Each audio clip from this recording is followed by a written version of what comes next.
Meu irmão, a paz do Senhor Jesus, é um prazer muito grande estar novamente falando com você. Hoje é o nosso 38º dia da nossa campanha de oração e jejum, orando pela família, pela igreja, pelo Brasil e pelas nações. Cremos que o nosso Deus está no controle de todas as coisas e Ele nos dará vitória em todas as circunstâncias. Por isso começamos dia 22 de março. E vamos até o dia 30 de abril, 40 dias de oração e jejum, buscando o socorro de Deus. E hoje, antes de orar, eu quero meditar com você sobre a misericórdia de Deus.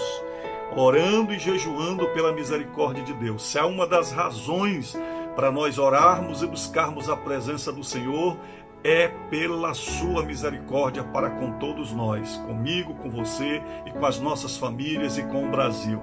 E eu quero meditar com você no texto que fala muito sobre misericórdia. Uma cidade, um país que se prostrou diante de Deus e buscou a sua misericórdia em oração e jejum. Livro de Jonas, no Antigo Testamento, capítulo 3, quero ler o verso de número 3, que diz assim: Jonas se levantou e foi a Nínive, segundo a palavra do Senhor. Ora, Nínive era uma cidade muito importante diante de Deus. Eram necessários 3 dias para percorrê-la. Verso 4. Jonas começou a percorrer a cidade, caminho de um dia, e pregava dizendo: ainda 40 dias, e Nínive será destruída. Verso 5. Os ninivitas creram em Deus, proclamaram um jejum e vestiram roupas de pano de saco, desde o maior até o menor. Nós temos 2 palavras que fazem parte da nossa vida cristã: graça e misericórdia. Graça significa recebermos de Deus aquilo que nós não merecemos, como salvação, presença do Espírito Santo e todas as promessas de Deus. E misericórdia é não recebermos aquilo que nós merecemos, como castigo, juízo, a morte, o inferno. Graça e misericórdia nós recebemos através de Cristo Jesus, porque Ele conquistou diante de Deus, na cruz do Calvário, o relacionamento de uma nova vida com Deus. A nossa vida com Deus, na oração e no jejum, na comunhão diária com Deus, é fundamentada na misericórdia. A palavra misericórdia é formada por 2 palavras: miséria e coração. É como se Deus colocasse o seu coração na nossa miséria. O Salmo de número 136 diz que a misericórdia do Senhor dura para sempre. A Bíblia afirma que a misericórdia do Senhor é tão grande quanto a distância da terra para o céu. E a misericórdia do Senhor é a causa de nós não sermos destruídos.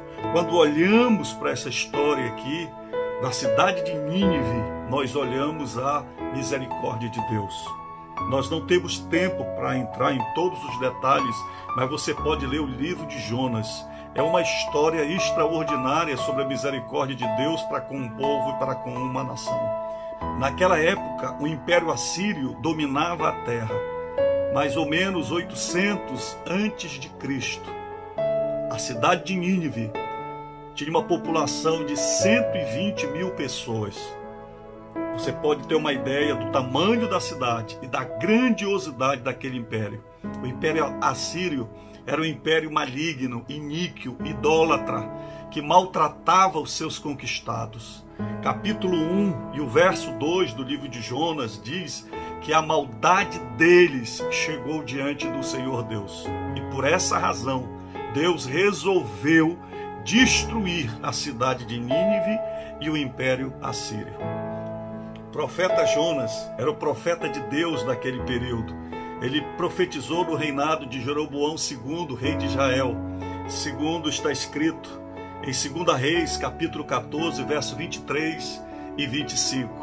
E Deus então disse para Jonas: vai a Nínive, a capital do Império Assírio, e proclama para eles que em 40 dias eles serão destruídos. Jonas não quer obedecer a palavra de Deus, porque ele era judeu. E como judeu, ele sabia da maldade do Império Assírio sobre o povo de Israel. O povo de Israel servia o Império Assírio.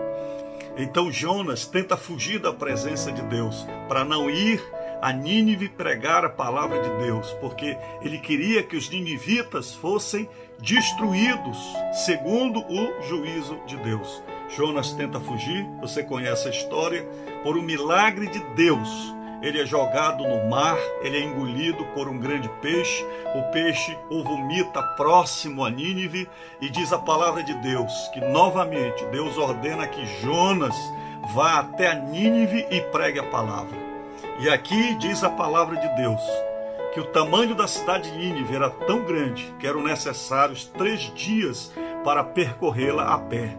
Mas no primeiro dia em que Jonas começa a pregar a palavra de Deus, o povo ninivita começa a se converter a Deus de forma surpreendente. E a palavra de Jonas era muito resumida. Diz a palavra de Deus no verso de número 4. Jonas começou a percorrer a cidade caminho de um dia e pregava dizendo: ainda 40 dias e Nínive será destruída. Verso de número 5. Os ninivitas creram em Deus, e eles creram tanto no Senhor, creram no juízo de Deus, que eles então começaram a jejuar, morador por morador, habitante por habitante. E diz a palavra de Deus que desde o maior até o menor, todos começaram a clamar e a buscar a presença de Deus. Houve um avivamento na cidade de Nínive, de arrependimento, de conversão, e aquele movimento chega às autoridades da cidade e vai até o palácio do rei. E diz a palavra do Senhor, verso 6, quando esta notícia chegou ao rei de Nínive, ele se levantou do seu trono, tirou os trajes reais, cobriu-se de pano de saco e sentou-se sobre as cinzas. E o próprio rei, como está escrito a partir do verso 7 e também no verso 8, ele assina um decreto orientando para que todos os habitantes de Nínive buscassem a presença de Deus, incluindo os animais. E diz a palavra de Deus que assim acontece. Eles clamam a Deus, eles se arrependem, eles se prostram, se humilham e se convertem ao Senhor. Inclusive o próprio rei disse: talvez Deus se volte e mude de ideia e então se afaste do furor da sua ira, para que não pereçamos. Quando eles resolveram buscar a presença de Deus, eles não tinham nenhuma garantia de que eles iriam receber alguma coisa de Deus, porque Jonas, ele foi na cidade não para pregar uma palavra de arrependimento. Jonas, ele foi ali em Nínive para pregar o juízo, dizer para eles que em 40 dias a cidade seria destruída. Ele não levou nenhuma proposta de conversão e arrependimento. Mas como está escrito no verso 10, Deus viu o que fizeram, como se converteram do seu mau caminho, e Deus mudou de ideia quanto ao mal que tinha dito que lhes faria e não fez. Meu querido, eu fico pensando aqui nesse texto, na misericórdia de Deus. A palavra de Deus diz em Provérbios, capítulo 28, verso 13, aquele que encobre os seus pecados jamais prosperará, mas aquele que confessa e deixa alcançará misericórdia. Hebreus capítulo 8, verso 12 diz: para com as suas iniquidades usarei de misericórdia, e dos seus pecados jamais me lembrarei. Esta história do arrependimento do povo de Nínive e como eles buscaram a presença do Senhor e Deus muda o juízo sobre eles, é um exemplo de como Deus olha para nós quando nós nos prostramos na sua presença, nos arrependemos dos nossos pecados, nos humilhamos diante dele e buscamos a sua face.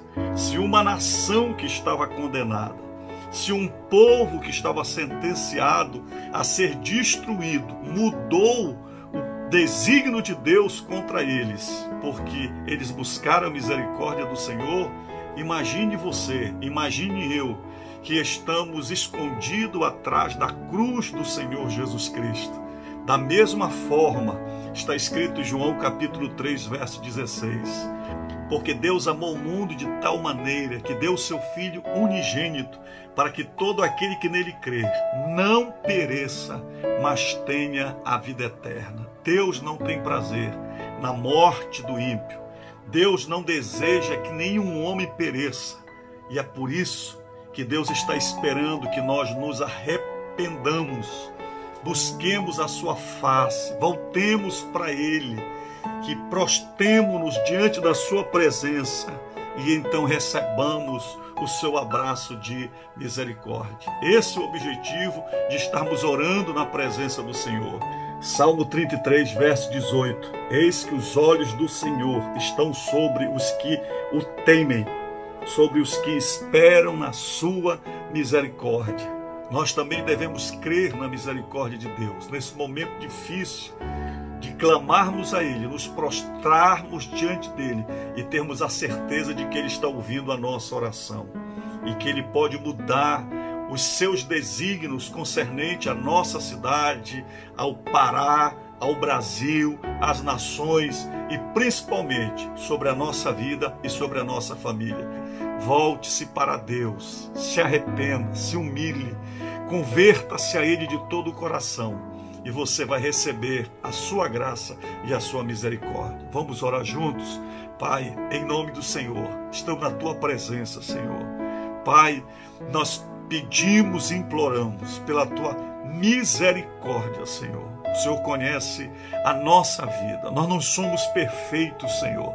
Pelos nossos méritos, nós não recebemos nada de Ti, Senhor. Não há nada na nossa vida que nos dê direito na Tua presença de receber alguma coisa. Muito pelo contrário, Senhor. Se for confiado na nossa obra, nós somos como esses moradores de Nínive diante de Ti, Senhor. Os nossos pecados nos levam à condenação.